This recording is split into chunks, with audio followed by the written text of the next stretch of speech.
জান্নাতীরা যখন জান্নাতে ঢুকবে আল্লাহ তাআলা প্রশ্ন করবেন, ও জান্নাতীরা, এই কোরআনে যত নাজ নেয়ামতের বর্ণনা দিয়েছিলাম তার সবগুলো কি তোমরা পাই টু পাই বুঝে পেয়েছো?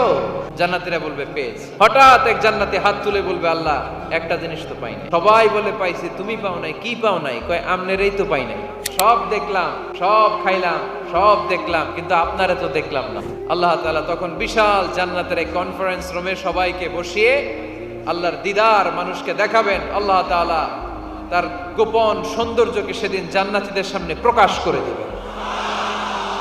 আল্লাহর হাবিব বসবেন ওই কনফারেন্স রুমে সবার সামনে। আল্লাহর হাবিবের পেছনে বসবে অন্যান্য নবীরা।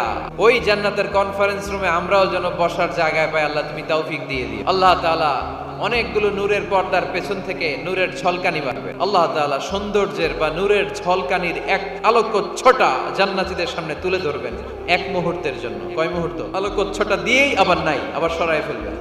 ওই এক মুহূর্ত দেখে জান্নাতীরা পাগল হয়ে যাবে।